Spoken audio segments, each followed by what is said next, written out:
Saudara-saudari para adorator yang terkasih, tolok ukur perbuatan yang menuntun kepada keselamatan ialah perbuatan yang bukan dosa. Namun, perbuatan yang bukan dosa ditentukan oleh apa yang ada di dalam kedalaman hati, yaitu cinta sejati, yang telah ditanam oleh Allah sejak penciptaan. Perbuatan manusia yang tampak itu hanyalah tanda yang tidak dapat mengungkapkan secara utuh apa yang ada di dalam hatinya. Maka benarlah pepatah yang mengatakan, dalamnya laut dapat diduga, dalamnya hati siapa tahu? Namun Roh Allah yang menanam cinta sejati itu mengetahui apakah perbuatan itu keluar dari cinta sejati atau tidak. Yang keluar dari cinta sejati ialah ketaatan sejati, disiplin lahir batin. Ketaatan kepada hukum yang sebenarnya ialah disiplin lahir batin yang justru membuat manusia benar-benar merdeka. Kita diingatkan bahwa hakikat pilihan yang ditawarkan Tuhan kepada kita ialah menerima cinta ilahi untuk menjadi pengendali hidup atau menolak. Dalam penjelasannya mengenai penggenapan hukum Taurat, memang Kristus tidak menyebut secara tersurat cinta ilahi itu. Akan tetapi, bila kita amati dengan sungguh-sungguh, kita akan merasakan semangat cinta ilahi itu. Terutama bila contoh-contoh yang diberikan Kristus disatukan dan diperbandingkan antara yang satu dengan yang lain. Wawasan cinta ilahi itu akan kita rasakan.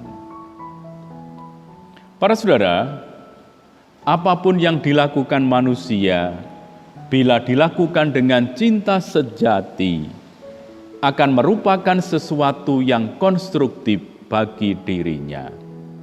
Artinya, perbuatan itu akan bernilai manusiawi dan bahkan ilahi. Karena manusia adalah gambar Allah yang telah diangkat menjadi anak Allah. Sebaliknya, perbuatan yang tanpa cinta sejati, meski bukan sebuah kebencian atau sikap bermusuhan, misalnya untuk memperoleh pujian orang, tidak akan merupakan perbuatan yang benar-benar manusiawi dan sebagai anak Allah. Karena itu, Yesus bersabda, "Jika hidup keagamaanmu tidak lebih benar daripada hidup keagamaan ahli-ahli Taurat dan orang-orang Farisi, sesungguhnya kamu tidak akan masuk ke dalam kerajaan surga." Matius bab 5 ayat 20. Tuhan memberi kita kebebasan, tetapi kebebasan ini tidak mutlak karena Dia ingin kita bersikap bijaksana dalam membuat pilihan. Jika kita memilih untuk hidup dan menjadi baik dengan dasar bahwa Tuhanlah yang memimpin kita menuju hidup yang baik, maka kita pun akan mengikuti dan menghidupi keinginan Tuhan. Bacaan dari Matius tadi memperlihatkan kepada kita apa yang Tuhan inginkan untuk kita lakukan dalam hidup ini. Yesus memberi kita ajaran tentang hidup yang jujur dan benar dalam menjalani hidup keagamaan. Apa jadinya jika kita mengikuti dan menghidupi ajaran Tuhan? Jika kita mengikuti semua ajarannya, maka kita akan merasa damai bersama orang lain. Kesetiaan dalam hidup pernikahan akan diperjuangkan terus-menerus, meskipun banyak tantangannya. Tuhan Yesus memberikan hukum-hukum ini agar menjadi mercusuar kita ketika kita terus berlayar di dunia ini. Mercusuar itu akan membantu perjalanan hidup kita. Dengan demikian, kita mengikuti perintah dan hukum Tuhan bukan karena takut. Kita mengikutinya karena kita mengasihi Yesus yang adalah roh di balik hukum-hukumnya. Para saudara, Santo Paulus menangkap maksud Kristus itu dengan tepat dan mengungkapkannya secara tersurat. Ia mengatakan bahwa ia memberitakan hikmat Allah yang tersembunyi dan rahasia yang disediakan Allah sejak penciptaan demi kemuliaan manusia.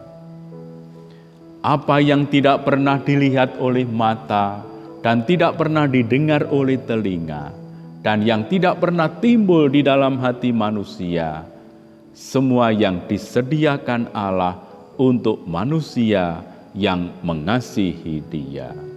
1 Korintus bab 2 ayat 9. Dalam pengertian Rasul Paulus, hikmat Allah yang ia wartakan itu tidak lain dari keselamatan yang dibawa Kristus, yaitu kehidupan sejati yang lahir dari salib Kristus. Hikmat itulah yang disediakan Tuhan bagi orang yang meneruskan cinta Allah. Itulah yang tidak terbayangkan oleh orang-orang Yahudi.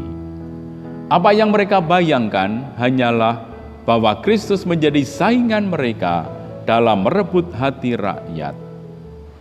Hati mereka tertutup oleh iri hati sehingga melupakan bahwa manusia harus mencintai Tuhan dengan segenap kemampuan dan tenaganya, serta mencintai sesamanya seperti dirinya sendiri.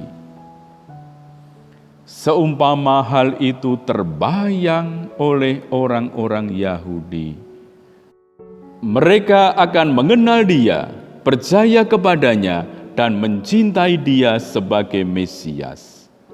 Namun, bila terjadi demikian, mereka tidak akan menyalibkannya.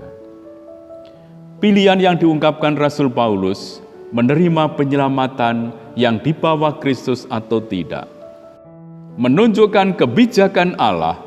Manusia diperlakukan sebagai pribadi yang berdaulat, dan kedaulatan manusia itu akan penuh bila manusia memilih menerima penyelamatan yang dibawa Kristus itu secara konsekuen, yakni disiplin lahir batin.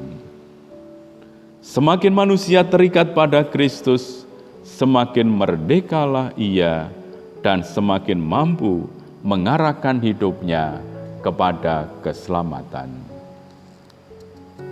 Hal itu sebenarnya telah dinubuatkan dalam kitab Putra Sirak, meskipun dalam kalimat yang pendek tetapi padat. Asal sungguh mau engkau dapat menepati hukum dan berlaku setia pun dapat kau pilih. Api dan air telah ditaruh oleh Tuhan di hadapanmu. Kepada apa yang kau kehendaki dapat kuulurkan tanganmu. Hidup dan mati terletak di depan manusia. Apa yang dipilih akan diberikan kepadanya. Sungguh besarlah kebijaksanaan Tuhan. Ia adalah kuat dalam kekuasaannya dan melihat segala-galanya. Mata Tuhan tertuju kepada orang-orang yang takut kepadanya dan segenap pekerjaan manusia ia kenal. Tuhan tidak menyuruh orang menjadi fasik dan tidak memberi izin kepada siapapun untuk berdosa. Kitab Putra Sirak bab 15 ayat 15 sampai 20. Saudara-saudara terkasih, sadarkah kita bahwa untuk mencapai keselamatan, kita akan membangun diri kita sebagai manusia, sebagai gambar atau pemberian Allah, yaitu dengan menghidupi hidup kita dengan cinta sejati? Tuhan memberkati kita. Amin.